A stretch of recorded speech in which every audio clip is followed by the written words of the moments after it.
گزشتہ 6 ماہ سے اسرائیل نے غزہ میں بربریت کی انتہا کر رکھی ہے۔ شام میں ایرانی قونصلیٹ پر حملے کے جواب میں ایران کی جانب سے کیے گئے حملوں کے خلاف اسرائیل اپنے اتحادیوں کی مدد سے اپنا دفاع کرنے میں کامیاب رہا۔ ان اتحادیوں میں امریکہ، برطانیہ، فرانس اور اردن شامل ہیں۔ امریکہ، برطانیہ اور فرانس تینوں ہی مغربی ممالک ہیں، لیکن مشرق وسطی کے ایک مسلم ملک اردن کی جانب سے ایرانی ڈرونز اور میزائل فضا میں مار گرانے کے واقعے کے بعد نہ صرف پاکستان بلکہ دنیا کے مختلف مسلم ممالک میں سوشل میڈیا پر صارفین نے حیرت کا اظہار کیا تو کچھ نے اردن پر تنقید کی۔ پاکستان میں اردن سوشل میڈیا پر ٹاپ ٹرینڈ میں شامل رہا۔ جماعت اسلامی کے رہنما مشتاق احمد خان کی جانب سے شاہ اردن عبداللہ دوم کو منفی القابات سے نوازا گیا ہے۔ پاکستان ہی نہیں بلکہ یہاں تک کہ اردن میں بھی اس اقدام پر تنقید کی جا رہی ہے۔ وہاں چند ہفتے قبل امریکی سفارت خانے کے باہر اسرائیل مخالف مظاہرے کیے جا رہے تھے۔ اردن میں ہر 5 میں سے ایک شخص کے آباء و اجداد کا تعلق فلسطین سے ہے اور شاہ اردن عبداللہ دوم کی اہلیہ ملکہ رانیہ بھی فلسطین سے تعلق رکھتی ہیں اور حالیہ عرصے غزہ میں سنگین ہوتے انسانی بحران کے حوالے سے آواز اٹھاتی رہی ہیں۔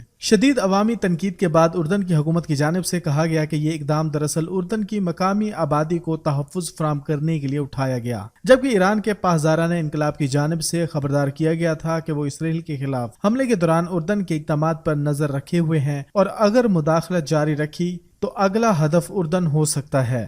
ایرانی وزیر داخلہ ناصر کنعانی نے کہا کہ میں اس حملے کو پسپا کرنے میں اردن کے کردار پر بات کرنے کی پوزیشن میں نہیں ہوں۔ یہ ایک فوجی مسئلہ ہے۔ اردن کے ساتھ ہمارے روابط دوستانہ ہے اور گزشتہ چند ماہ کے دوران دونوں ممالک کے حکام کے درمیان مسلسل ملاقاتیں ہوتی رہی ہیں۔ تاریخی طور پر اردن کو امریکہ کا ایک قریبی اتحادی سمجھا جاتا ہے، تاہم اسرائیل کے ساتھ اس کے روابط میں بہتری 1990 کے عشرے میں آئی، جب دونوں ممالک کے درمیان امریکی ثالثی کے باعث معاہدہ طے پایا۔ جغرافیائی اعتبار سے اردن مشرق وسطی میں ایک انتہائی حساس مقام پر موجود ہے۔ اردن کی سرحدیں سعودی عرب، عراق اور شام کے علاوہ اسرائیل اور غرب اردن کے ساتھ بھی لگتی ہیں۔ اردن کی آبادی 1 کروڑ 10 لاکھ سے زیادہ ہے، جبکہ اس میں 90% زیادہ افراد عربی ہیں اور یہاں کی سرکاری زبان بھی عربی ہے۔ اردن میں فلسطین اور شام سے بڑے پیمانے پر افراد ہجرت کر کے آ چکے ہیں۔ ملک میں بادشاہت قائم ہے اور اس وقت شاہ اردن عبداللہ دوم ہے۔ یہ ہاشمی گھرانہ ملک کو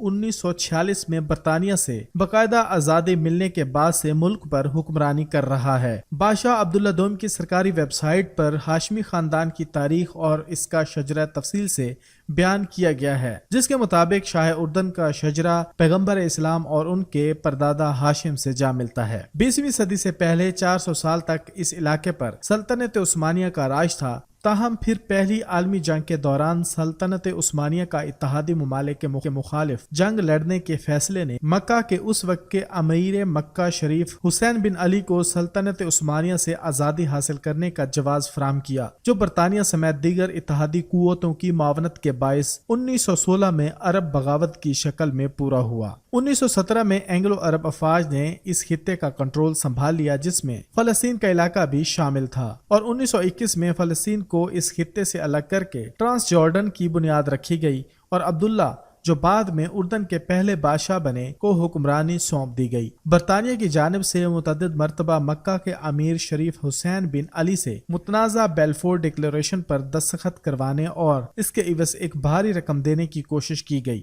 مگر وہ نہ مانے۔ اس کے بعد اتحادی ممالک کی جانب سے آل سعود کے ساتھ اتحاد کر لیا گیا۔ بیلفور ڈکلیریشن دراصل برطانیہ کی جانب سے فلسطین کو یہودیوں کی رہائش کے لیے ایک ملک فراہم کرنے کے لیے بنایا گیا متنازع دستاویز تھا۔ 19 میں اس خطے میں برطانیہ کے زیر انتظام حکومت چلتی رہی، تاہم 1946 میں یہ ایک خود مختار ریاست بنی۔ 1948 سے 1973 کے درمیان اردن اسرائیل سے 4 جنگیں لڑ چکا ہے، تاہم امریکی صدر بل کلنٹن کے دور حکومت میں 1994 میں اردن اور اسرائیل کے درمیان امن معاہدہ طے پا گیا تھا، جس کے باعث کبھی کشیدگی میں اضافہ نہیں ہوا۔ اردن کے جھنڈے کی کہانی بھی بہت دلچسپ ہے۔ یہ جھنڈا سلطنت عثمانیہ کے خلاف عرب بغاوت کے جھنڈے سے متاثر ہے۔ اس میں 3 مختلف رنگ اور ایک سرخ رنگ کی مثلث یا تکون موجود ہے، جبکہ جھنڈے پر 7 کونوں والا ستارہ بھی موجود ہے۔ اس ستارے کا ہر ایک کنارہ مسلمانوں کی مقدس کتاب قرآن کی پہلی سورۃ الفاتح کی 7 آیات کی ترجمانی کرتا ہے۔